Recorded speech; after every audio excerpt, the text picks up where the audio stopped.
আমার আজকের রেসিপি সুজির রসবড়া, যেটি খেতে খুবই সুস্বাদু, তুলতুলে নরম এবং ঘরে থাকা খুব কম উপকরণে খুব সহজে এটি বানানো যায়। বলেন ঝটপট বানিয়ে নিই। তো তার জন্য ফ্রাই প্যানে এখানে আমি 1 চা চামচের মতো ঘি দিয়ে দিলাম। ঘি গরম হয়ে গেলে তার মধ্যে আমি 1 কাপের মতো সুজি দিয়ে দিলাম। এবার এটাকে অনবরত নাড়তে থাকবো যাতে নিচে পুড়া না লেগে যায়। সুজিটা হালকা লাল হয়ে আসলে তার মধ্যে আমি 1 কাপের মতো দুধ দিয়ে দিলাম। দুধ দেওয়ার পরে এটাকে ভালোভাবে নাড়তে হবে যাতে নিচে লেগে না যায়। তো এখানে একটা সফট ডো আমি বানিয়ে নিলাম। তারপর ডোটাকে একটু ঠান্ডা হওয়ার জন্য আমি রেস্টে রেখে দিলাম। এদিকে চিনির শিরা বানিয়ে নিব। চিনির শিরা বানানোর জন্য আমি এখানে 1 কাপ চিনি, 1 কাপ জল এবং 2টো এলাচ দিয়ে দিলাম। তো চিনির শিরা আমার হয়ে গেছে। এবার ডোটা ঠান্ডা হয়ে গেলে তার মধ্যে আমি কিছুটা গুঁড়ো দুধ মিশিয়ে দিব, তাহলে ফ্লেভারটা খুব ভালো আসে। এবার সব কিছুকে একসাথে আমি ভালোভাবে মিশিয়ে নিব। তারপর এটাকে একটা ভালোভাবে মেখে সেখান থেকে আমি ছোট ছোট করে লেচির মতো করে নেব। তারপর হাতের তালু দিয়ে আমি গোল গোল করে কাবাবের শেপ দিয়ে দেব।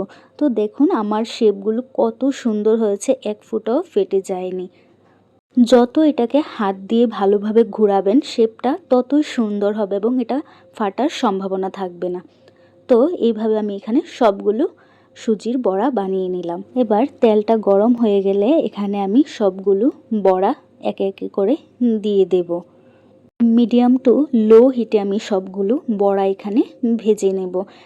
তো এইভাবে সবগুলো বড়া আমি এখানে এপিট ওপিট লাল লাল করে ভেজে নেব। যদি এটা বানানোর সময় আপনার একটু শক্ত মনে হয় তাহলে একটু লিকুইড দুধ আপনি ব্যবহার করতে পারেন।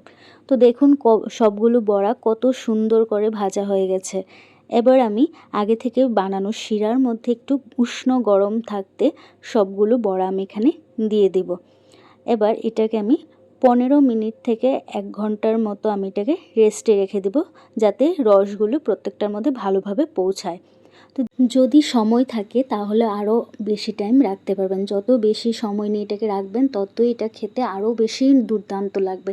তো দেখুন আমার সবগুলো একদম কত সুন্দরভাবে রসে একদম টইটম্বুর হয়ে গেছে। তো এইভাবেই খুব সহজেই ঘরে থাকা মাত্র 2-3টা উপকরণ দিয়ে আপনি খুব সহজেই বানিয়ে নিতে পারবেন। এটা খেতেও যেমন সুস্বাদু হয়েছে তেমন বানানো খুবই ইজি প্রসেস। তো যদি আমার এই রেসিপিটি ভালো লেগে থাকে তাহলে অবশ্যই একটি লাইক, কমেন্ট, শেয়ার করে জানাবেন এবং এই রেসিপিটি অবশ্যই বাড়িতে বানিয়ে ট্রাই করবেন। খেতে খুবই ভালো হয়েছে এবং আমাকে অবশ্যই জানাবেন। টাটা, ভালো থাকবেন সবাই।